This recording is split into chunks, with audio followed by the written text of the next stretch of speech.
what's happening around the world and what's happening here at home. A very good evening. You're watching Primetime News on TV1. For the Newsfirst team, I am Rochelle Thermodara. And I'm Fernando. Let's take a look at your headlines for tonight. Newsfirst headlines. Main sponsor. Valuable Finance was awarded the Best Finance Company for the third consecutive year.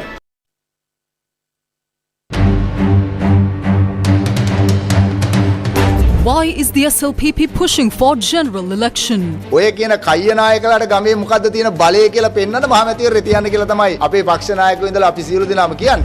Seek mandate if you cannot solve the people's issues. Sajid slams government. President warns of market crash due to talks on parliament dissolution. මේ වෙන්නේ කන් නෙමෙයි. ඕක කිව්වහම ඊළඟ දවසේ කොටස් වෙලඳ පොළ කඩාවට. ඒකට තමන් කොටස් කරගන්න. Court rejects Vijay Dasa's objections. Order of petition preventing any disruption for Nimal and Duminder in serving in the SLFP to be issued tomorrow.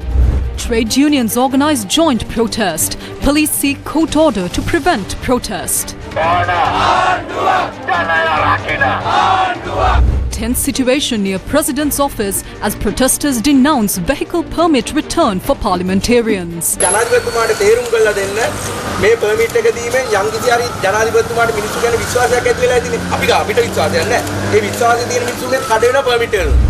What triggered parliamentarian Harad D Silva? කාට හරි ගිහලා කියන්න බුලා Harad D Silva අරකයි මේක මොකක්දයි සිය ලැජ්ජ නැද්ද? Fernando Hasaranga tops T20 International Allrounder Rankings.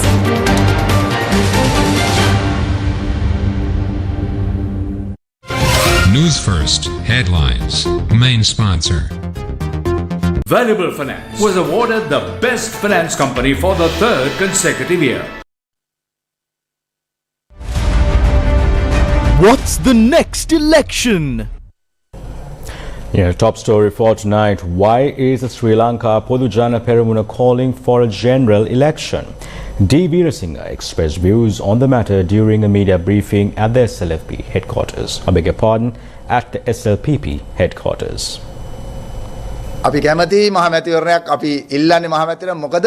We want a general election. That is because other parties are of the stance that the SLPP has collapsed and there are no members within the party. Some parties are saying that there is no point of a government that does not have the people's mandate. So we believe that a government that is in power with the people's mandate must be formed. We want to give the people the chance. Therefore, our party leaders are calling for a general election.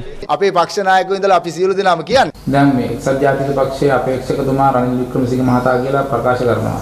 ඔබතුමාලගේ අපේක්ෂකතුමා ඒතකොට කවුරු වෙයිද රනිල් මහත්තයත් එක්ක පොහොට්ටුව මේ පාර යන්නේ නැද්ද? අපි මොන ජනාධිපති අපේක්ෂකයාට සහයෝගය දෙන්න කියලා අපි තාම තීරණය කළා නැහැ.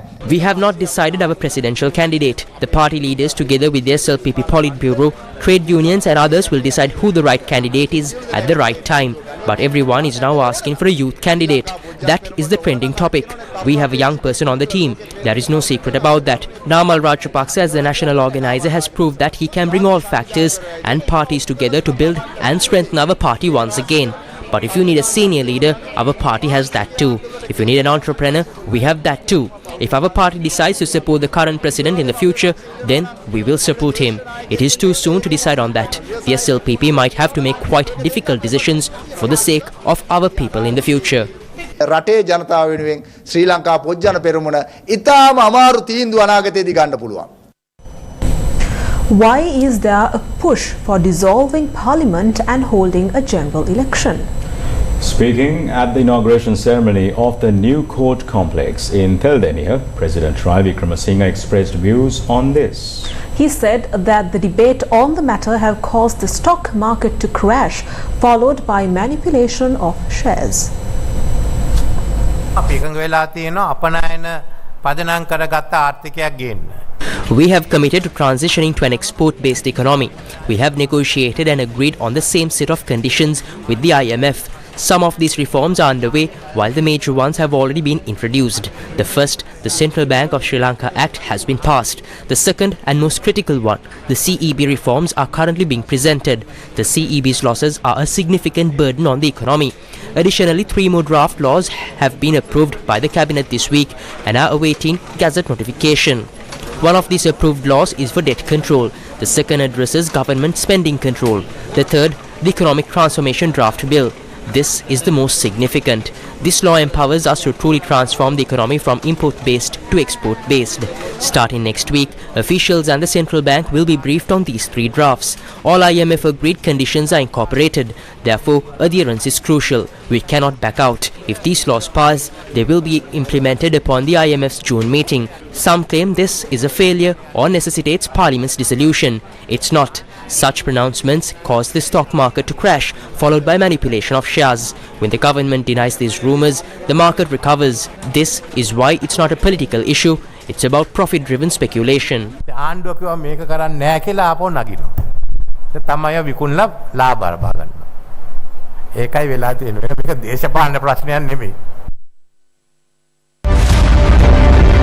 What's the next election? Minister Narendra said that the next election will be a presidential election. මේ රටේ ඉන්නේ අනිවාර්යයෙන්ම ජනාධිපතිවරණය. ජනාධිපතිවරණය සූදානම් වීම සඳහා දැන් මැතිවරණ කොමිසමත් සූදානම්. The upcoming election is definitely a presidential election. The Election Commission is also gearing up for a presidential election.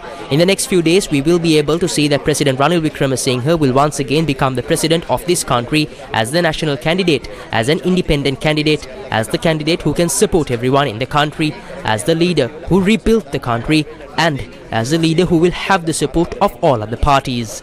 ජනාධිපතිවරණට සහ ජනාධිපතිවරයා බවටත් පත් වෙනවා. දැන් මේ වෙන විට මේ සමගි ජන බලවේගයේ മന്ത്രിවරු එක් වෙනවා කියලා තියෙන රජයට කොහොමද තත්ත්වය? සමගි ජන බලවේගයේ മന്ത്രിවරු එනවා කියනවා. Some say SJB MPs will cross over. Some say they won't. There are several opinions, but we can only give you a definitive answer during the election period. Currently, talks are being held with several members. අපි සමග සාකච්ඡා කරනවා. What's the next election? Minister Harin Fernando said that President Ranil Wickremesinghe will definitely contest the upcoming presidential election. ඇමතුමා දැන් ජනාධිපතිවරණයක් ළඟ එනවා. දැන් එක්සත් ජාතික පක්ෂයට රනිල් වික්‍රමසිංහ මහත්තයා දැන් සූදානම්ද? මම හැමදාම කිව්වා කැට තියලා කියනවා කියලා එතුමා තමයි. I said it and will say it again. There is no doubt that he will contest and win. We can see that other parties are intimidated and attempting to sway voters to their side, claiming Ranil Wickremesinghe will not contest. When we mentioned it to him, he quipped, saying that he will definitely contest the election. All arrangements are being made from a party standpoint and as an alliance. The people will understand what sort of state Sri Lanka was in 2 years ago and how certain people shied away from responsibilities. I wish to make one request from the two other candidates. Please hold that debate. We have noticed that they are evading it. I made a request from the President to declare a government holiday so that the people can witness this debate. We are not sure of how people who are not willing to take responsibility will develop the country. If neither party is willing, I will step in to moderate the debate. ඉදිරිපත් වෙන්න කැමති කරලා මේ විවාදේ පවත්තා.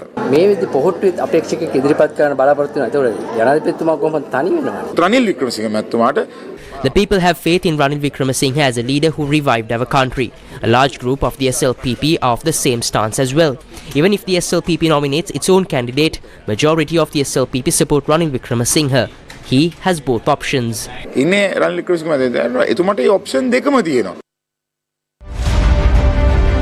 What's the next election? The SLFP faction, led by Nimal Siripala de Silva, which yesterday held discussions on the formation of a new alliance with the group led by parliamentarian Nimal Lanza, visited the Colombo District Court today to obtain an order to establish their titles. Meanwhile, the SLFP faction, led by Maithripala Sirisena, recently announced that Minister of Justice Dr. Vijayadasa Rajapaksa has been appointed as the new chairman of the party, with Kirti Udavatta as the acting General Secretary. A few days ago, the Kaduela District Court issued an injunction to prevent any disruption to SLFP Chairman Dr. Vijayadasa Rajapaksa, Acting General Secretary and the Politburo in their respective roles. Meanwhile, the petition filed by Duminda Disanayake requesting an injunction order to allow the faction led by Nimal Siripala de Silva to carry out party-related activities with no obstructions was taken up again by the Colombo District Court today. Colombo District Judge Sadun Vitanage, who had taken up matters related to the case 3 times before, stated that the final decision regarding the injunction order will be announced tomorrow. The judge also decided to take up the preliminary objection filed by President's Counsel Dr. Romesh De Silva, who appeared on behalf of Dr. Vijayadasa Rajapaksa, although he had rejected it this morning. Appearing on behalf of the complainant, President's Counsel Chandaka Jayasundara said that anyone could be appointed as chairman of the Sri Lanka Freedom Party, and that could even be the leader of the United National Party Ranil Wickremesinghe or leader of the Sri Lanka Podujana Peramuna Mahinda Rajapaksa. The President's Counsel argued that according to the party constitution, no one who is not a member of the party or who is a member of another party has the legal power to be appointed to a position of the SLFP and to hold that position. He added that therefore the appointment of Dr. Vijayadasa Rajapaksa, who is a member of the SLPP, as the chairman of the SLFP is illegal. However, the preliminary objection that had been filed on behalf of Dr. Vijayadasa Rajapaksa says that he had obtained membership of the SLFP on the 2nd of April. Explaining his stance against this objection, President's Counsel Chandaka Jayasundara said that Rajapaksa had obtained SLFP membership just a few days prior to the date he took up chairmanship of the party. He added that one is not officially considered a member of the SLFP until 6 months after obtaining membership. President's Counsel Chandaka Jayasundara went on to argue that as his client had not yet received the injunction order or the notices issued by the Kaduwela District Court, the injunction order is not valid. He said that the injunction order issued by the Kaduwela District Court does not limit the power of the Colombo District Court. The judge who considered all these matters stated that his final decision will be announced tomorrow. Meanwhile, Minister of Justice Dr. Vijayadasa Rajapaksa joined President Ranil Wickremesinghe at the opening of the new court complex in Teldeniya this morning. There, he expressed his opinion on steps taken by the president to restore normalcy in the country. During the past few years, our country experienced economic bankruptcy. Politically, our country was experiencing anarchy. There was much uncertainty surrounding the situation in the country. Matters were so grave that no one was willing to take over the country. Amidst economic turmoil and widespread hardship, President Ranil Wickremesinghe courageously embraced the task of rebuilding the country over the past 2 years. We as ministers sacrificed so much for the country to pull the country out of the abyss. Efforts have been made towards both economic development and the establishment of the rule of law. නීති ආධිපත්‍ය ඇති කිරීම කියන මේ හැම කාරණයක් සම්බන්ධයෙන්ම අපේ වගකීම. What's the next election? Speaking at an event in Anuradhapura, opposition leader Sajith Premadasa said that the government should immediately seek a mandate if the people's issues cannot be resolved. The recent strikes and rallies stem from the government's failure to adequately compensate the working class. A just solution is needed. While strikes can raise awareness, they can't be the only answer. If the current government can't find solutions, let's hold an election. The people will decide who can best lead, who has the strongest team with the necessary talent. It is time for a clear and decisive outcome on these critical issues. කොහෙද දක්ෂයෝ ටික ඉන්නේ මේවා පිළිබඳව රටේ ජනතාවට අවස්ථාවක් දෙන්නට ඕන පැහැදිලි පිරිසිදු තීන්දුවක් ලබා. The People's Centre Against Selling National Resources staged a protest today opposite the Colombo Fort railway station. The People's Centre Against the Sale of National Resources planned a protest march today, starting from the technical junction in Maradana. However, the Maligakhanda Magistrates Court issued a last-minute order prohibiting demonstrations on several roads leading from the junction. However, the group gathered opposite the Fort railway station. The protest demanded the abolition of the oppressive Sri Lanka Electricity Act and an immediate halt to the sale of national resources, including Sri Lanka Telecom, Sri Lanka Insurance and Milco. Members of trade unions, youth organizations, civil society groups and mass organizations joined the protest.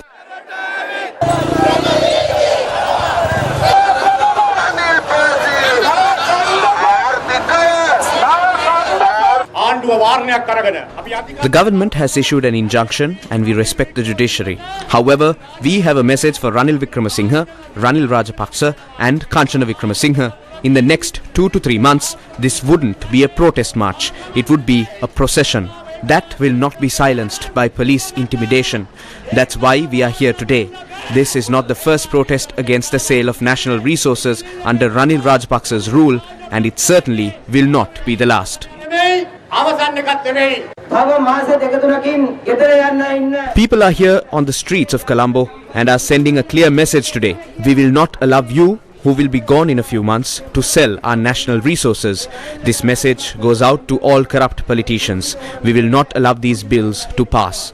Our national resources will not be sacrificed and sold.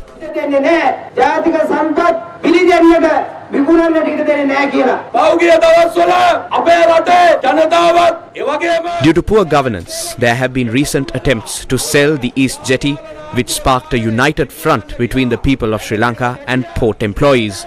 Thankfully, port employees themselves played a crucial role in saving it. This situation highlights a concerning trend under the Ranil Rajapaksa government, granting regulatory control over vital sectors like the power industry to private companies, taking that power away from the people.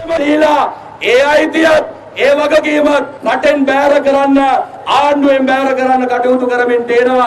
අපි රනිල්ට මතක් කරනවා ඔයාට bye කියන්න වැඩි කල් නැහැ. Ranil, your time is limited. In just 2 months, you will be out of office. We, the people, have begun the fight to ensure you do not return. Sri Lanka desperately needs a fresh start. Our children, our future generations deserve hope for a brighter tomorrow. Rebuilding this nation requires holding on to our national resources. We won't let you or any corrupt leader exploit them before leaving. We are united, Ranil, and ready to defeat all of you in the coming months.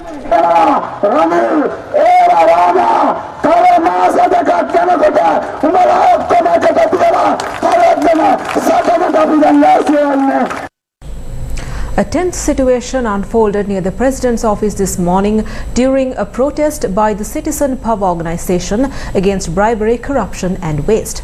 Protesters demanded the government reverse its decision to restore vehicle permits to MPs, arguing it's intensive during the current economic crisis.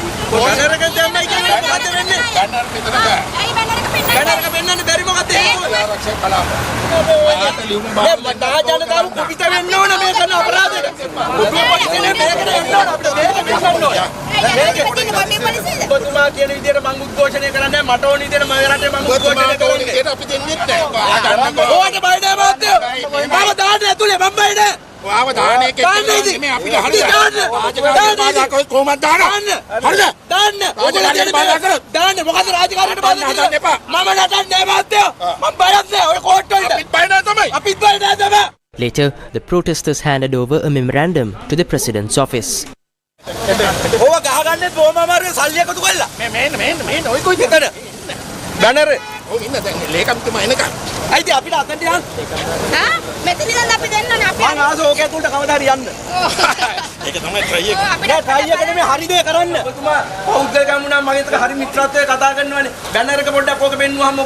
The memorandum was handed over to the President's Additional Secretary, Kapila Singha.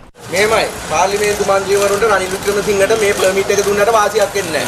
ලබන සැරේ වෙනකොට මම ඔක්කොම ගොඩාක් ගෙදර යනවා. එතකොට දුන්නයි අල්ලස් වශයෙන් වැඩක් නැහැ. ඒකෙන්ද ජනාධිපතිතුමාට තේරුම් කරලා දෙන්න මේ පර්මිට් එක දීමෙන් යම්කිසි හරි ජනාධිපතිතුමාට මිනිස්සු ගැන විශ්වාසයක් ඇති වෙලා ඉතින් අපිට විශ්වාසයක් නැහැ.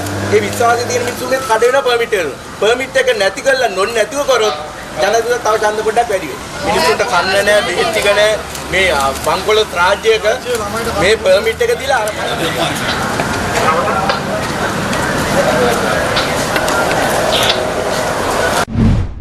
Earlier today, members of the public sector trade unions marched to the Ministry of Finance in Colombo. They delivered a letter urging the government to raise wages in line with the rising cost of living. The trade union members began their march near the Sri Sambuddha Loka Vihara on Lotus Road in Fort.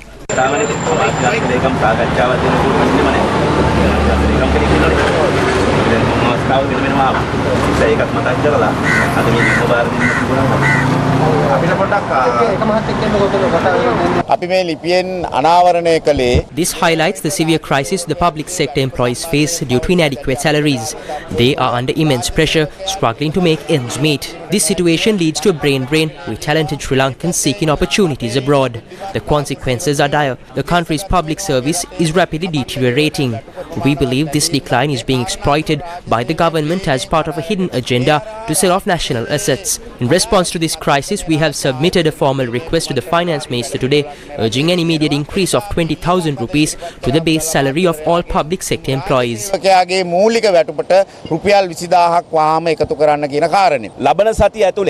If no negotiations take place by next week, starting from the 20th of May, all these trade unions currently negotiating will take massive joint actions. The Sri Lanka Freedom Health Service Union held a protest today opposite the Kurunegala Teaching Hospital, demanding economic justice. Their action supports the strike implemented by 72 trade unions in the health sector at a provincial level. We asked to provide doctors with allowances similar to the recently increased DAT allowance. However, this allowance has only been granted to a selected few within the Ministry of Health, excluding our division. We request that the same be extended to our department as well. The strike was implemented in the northwestern province today. The strike disrupted operations at several major hospitals across the province. Unions representing various healthcare professionals are protesting the decision to increase allowances only for doctors. They demand fair compensation for all of their members. This is what the Minister of Health had to say. The strike is currently affecting some provinces. We have offered healthcare workers the financial provisions and concessions the government can manage within its budget.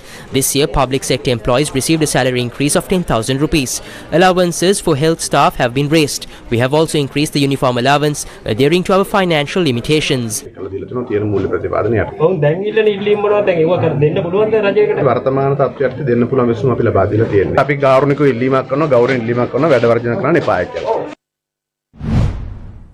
The sick leave campaign launched by Grama Niladhari officers was carried out today as well.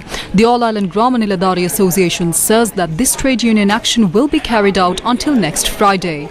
Their main demands are the immediate implementation of the recommendations of the Allowance Committee and the formation of a service constitution. Please provide solutions for these issues as soon as possible. The reason for these issues is the postponements from the end of the Minister in charge and the Prime Minister. Stop inconveniencing the people even more and give us a service constitution, transport allowance and uniform allowance. If not, we will have to intensify our trade union action even further.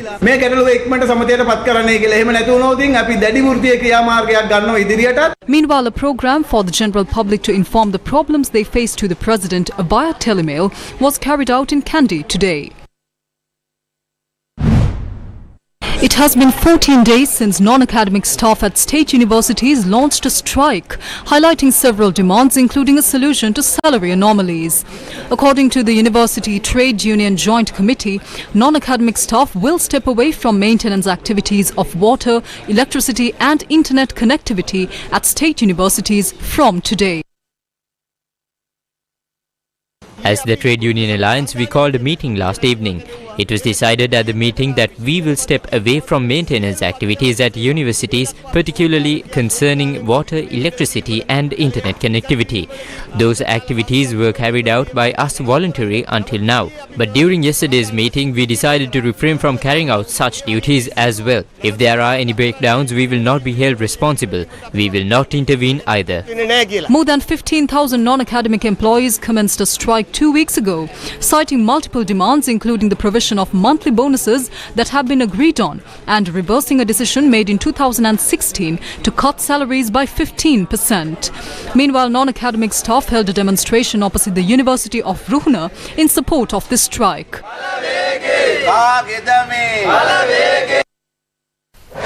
News First with the people.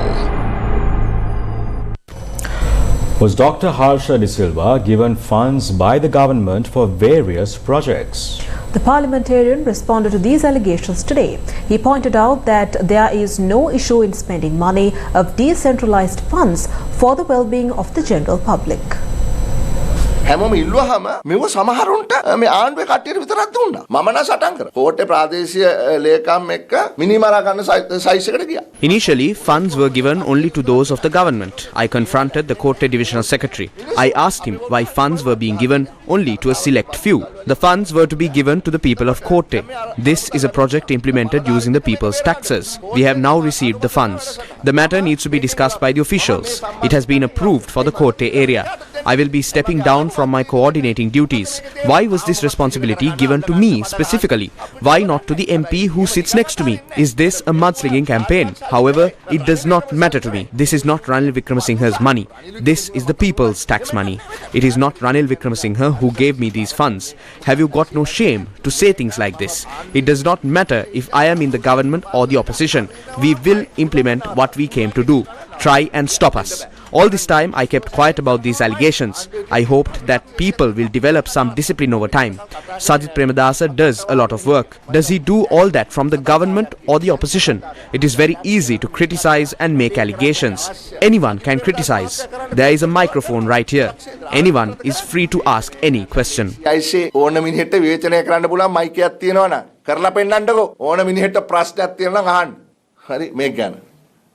ඕගොල්ලන්ට නෙමෙයි කිව්වේ. The Ministry of Defence confirms that 16 Sri Lankan retired military personnel have died during the Russia-Ukraine war. State Minister of Defence Pramitha Tendakon spoke about the matter at a media briefing in Colombo. Do you have the exact numbers of how many people are going to Russia and Ukraine?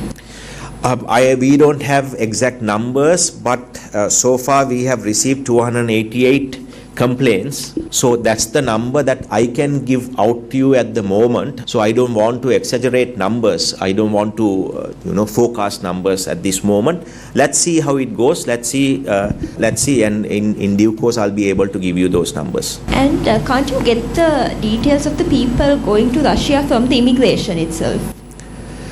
So now they use different countries to go to Russia. So it's very tricky. I also questioned about this, inquired about this, and the problem is, so when someone's traveling to Dubai, how do you question him? It's a process, but we are looking into that also. But now the problem is not moving there. People have already moved. So the situation is how we are able to bring them back and bring them back safely. That is the problem we have in at the moment. So what are the talks going on with the Russian government? How are they? So we have I think that the foreign ministry is handling that. It's a delicate issue.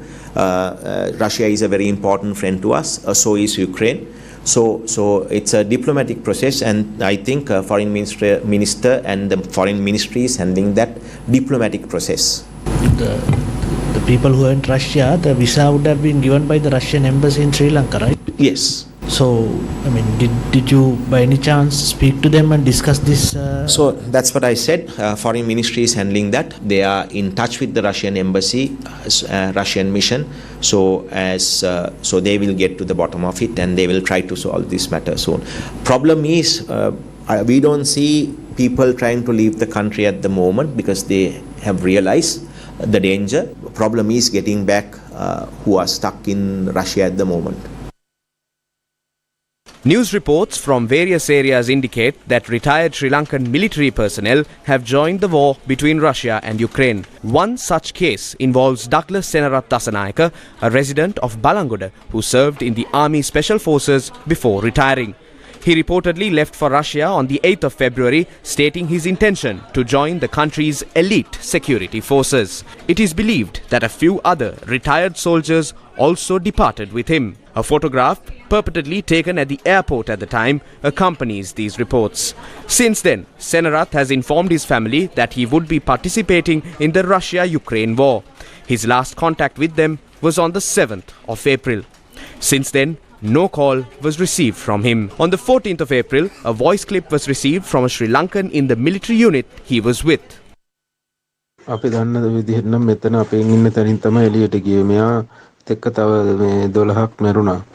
මැරුණා කියලා තමයි අපි දන්නේ. නමුත් මේගොල්ලෝ ඔෆිසියලි අපිට කියලා නැහැ. නමුත් විස්තර අනුව මැරුණා ගිහපු කවුරුත් ආවේ නැහැ ඇතුළට. 14 වෙනිදා අපිට ආරංචි වුණේ අප්‍රේල් මාසේ. ටැංකි එක යනකොට මේම ප්‍රහාරයක් ඩ්‍රෝන ප්‍රහාරයක් ගහලා යා බොඩිසුනා කියලා ඒගොල්ලෝ කිව්වා. ඊපස්සේ කතා කරෙත් නැහැ. දැන් අපි දැන් ඒ ගියේ ටීම් එකේ 8 දෙනෙක් ගියා. දැන් කතා කරන්නේ එක්කෙනයි නලින් කියලා. එයා විතරේ තවම ඉන්නේ. දවස් 10 12 නැහැ කියන කට්ටිය ඉන්නවා. මාස ගණන් පියාත් ඉන්නවා. Over the past few days, the Triforces chiefs have issued repeated requests urging people not to join Russia's mercenary service.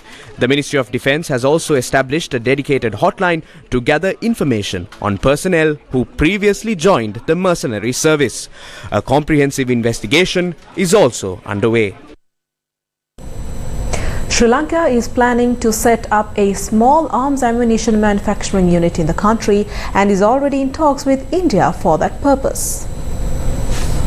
Minister, now on April 10th, there was a seminar or presentation by Indian weapon manufacturers where you were also the chief guest.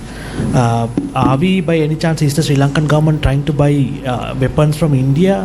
No, we are not trying to buy anything at the moment. These are annual events. So it was held last year also. So I was there last year also. So these are annual events. So we have connections. Connectivity is really good. And military to military connectivity, Indian Sri Lankan military to military connectivity is at a high. So we maintain that. So that doesn't mean that we are going to buy anything from anyone. No, because the presentations are basically how Indian manufacturers. So what you have to understand is Indian defense manufacturing arm has boomed during the last 2 decades. It's a model that we have to look into. We can take a lot from Indian model. So it's nothing wrong in learning from them. Yeah. And I think we also should get into the manufacturing. Exactly. I mean, we have the expertise, right? Sri Lankan military has the expertise. Yes. So we are already doing it, but the scale is not as we expect it to be. We are in touch with our Indian counterparts. There's so much that we can take and learn from India, and with a little help, we also can do wonders here. So those discussions are ongoing at the moment. Have you discussed for a joint venture, India, Sri Lanka? We are in the process of discussing, yes. Joint venture on arms manufacturing, is that correct? Military industry, defense industry, right? Yes. Defense industry, equipment manufacturing or services? We are in discussion with India to set up a small arms manufacturing unit. Sri Lanka's Defence Secretary retired General Kamal Gunratne speaking in Colombo stressed on the need to transition towards renewable energy. The imperative to transition towards renewable energy sources and promote green finance has never been more urgent. Renewable energy offers a valuable solution to mitigate the adverse impacts of climate change while reducing our reliance on fossil fuels and contributing to energy security. The abundant solar resources of South Asia, for instance, present a great opportunity to harness clean and sustainable energy for our growing economy. From the devastating floods in Bangladesh to the catastrophic cyclones in India, the impacts of climate change have been deeply felt across our region for decades and decades. The melting glaciers of the Himalayas have led to water scarcity and heightened the risk of global lake outburst floods, threatening the livelihood of millions of people dependent on the region's rivers. In the Maldives and Sri Lanka, rising sea levels pose an existential threat, endangering coastal communities and ecosystems. Despite these challenges, the Asian region has also demonstrated remarkable reliance and innovation in the face of adversity.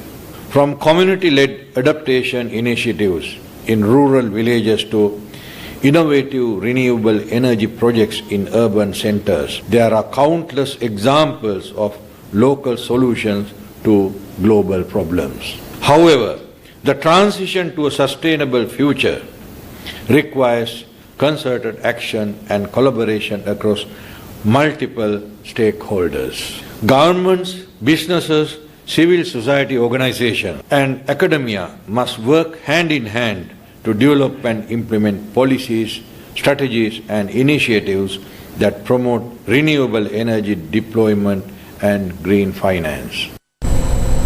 India has urged the US not to take a narrow view on its port agreement with Iran a day after Washington warned that countries doing business deals with Tehran risked sanctions.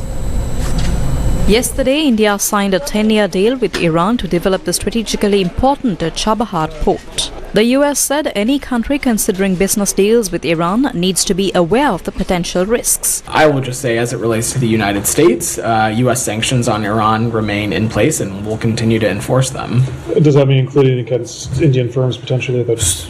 So broadly, Sean, you've heard us say this in a number of instances. Any entity, anyone considering business deals with Iran, they need to be aware of the potential risk that they are opening themselves up to and the potential risk of sanctions. But Delhi has backed the move and said the agreement would benefit the region. I did see some remarks which were made, but I think it's a question of, communicating and convincing and, getting people to understand that this is actually for everybody's benefit. I don't think people should take a narrow view of it, and they have not done so in the past. So if you look at even US's own attitude to Chabahar in the past, the US has been appreciative of the fact that Chabahar has a larger relevance. So we will work at it. India first entered an agreement to develop the Chabahar port, which is close to Iran's border with Pakistan, in 2016. It took over operations at the end of 2018. The port opened a transit route for Indian goods and products to Afghanistan and Central Asia, avoiding the land route through Pakistan. Neighbours India and Pakistan share a tense relationship. Valuable Finance was awarded the Best Finance Company for the third consecutive year. The workshop exploring the impact of AI on human behavior continued today, entering its second day. Professor Jonathan Ives from the University of Bristol, a leading expert in empirical bioethics, discussed how this approach bridges the gap between facts and values in ethical decision making.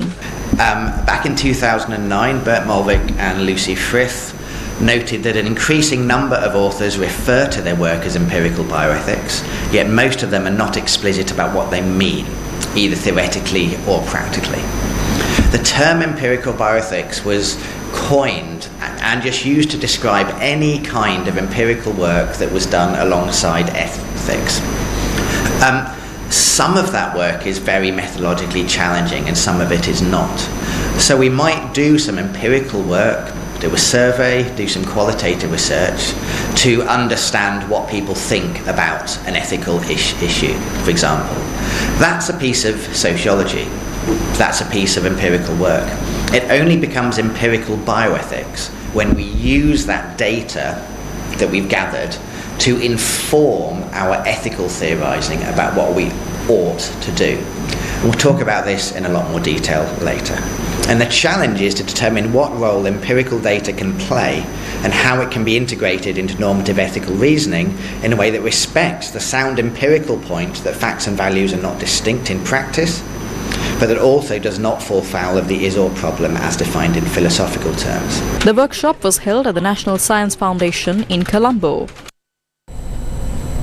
The LOLC Divisavya program dedicated to improving the lives of Sri Lanka's future generation entered day 12 of its third phase today.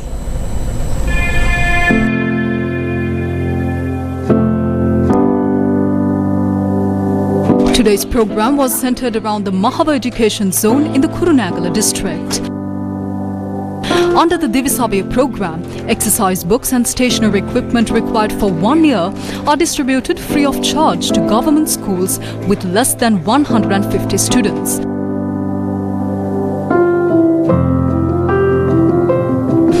Accordingly, school bags and stationery equipment were donated to students of the Nakulagane Junior School, Madin Norwa Junior School, Mahavalitana Primary School, Karabava Madhya Mahavidyalaya, Udaviriya Junior School, Bakmivava Junior School, Allabadagama Primary School and Kasikote Junior School. School books and stationery equipment were also distributed to students at the Mahaba Zonal Education Office this morning. The LOLC Divisavya program continues to forge ahead for the future generation of Sri Lanka.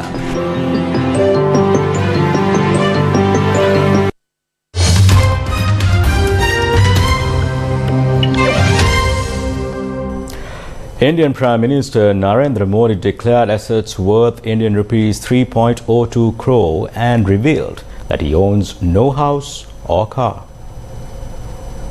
Indian Prime Minister Narendra Modi said in his election affidavit that he has total assets worth over 3 crore Indian rupees but owns no land, houses or cars.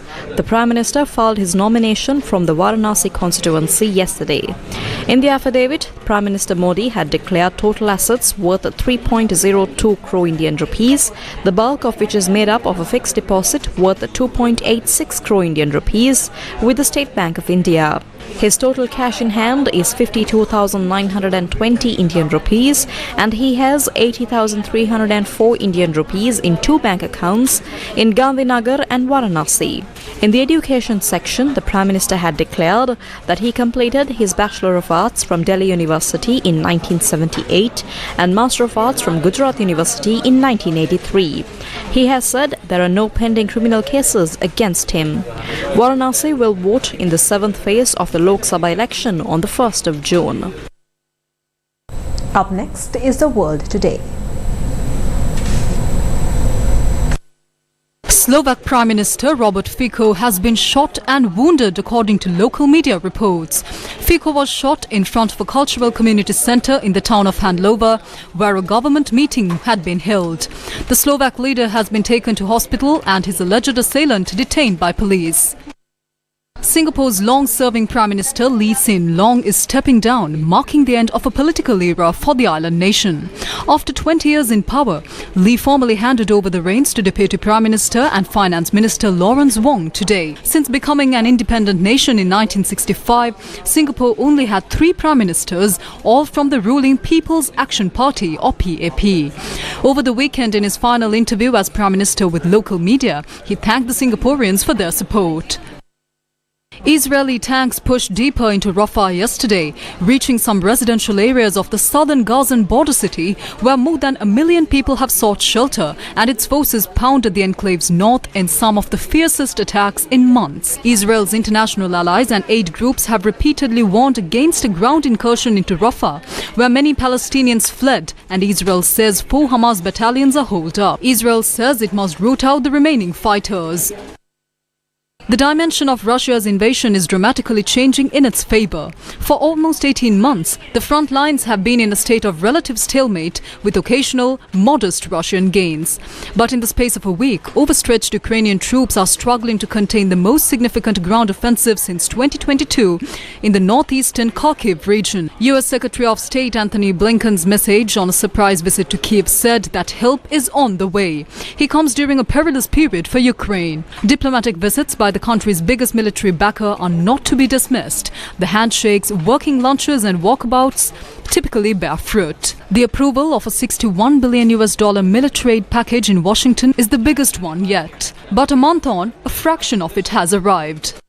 The US president said China's financial support for its businesses was cheating and not competition. President Joe Biden has slapped major new tariffs on Chinese electric vehicles, advanced batteries, solar cells, steel, aluminium and medical equipment, taking potshots at Donald Trump along the way as he embraced a strategy that's increasing friction between the world's 2 largest economies. The Democratic president said on Tuesday that Chinese government subsidies ensure the nation's companies do not have to turn a profit, giving them an unfair advantage in global trade.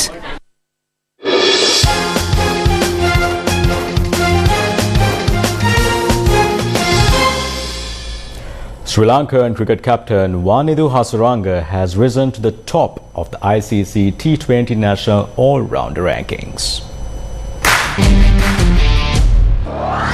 Wanindu Hasaranga was previously ranked number 2 in the T20 Allrounder Rankings. The International Cricket Council published the latest ranking list for T20 batsmen and all-rounders. Hasaranga has surged to the top with 228 points.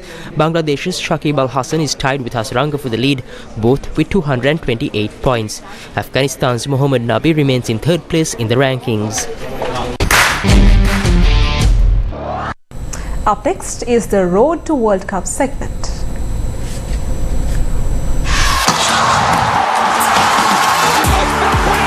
Remember the name!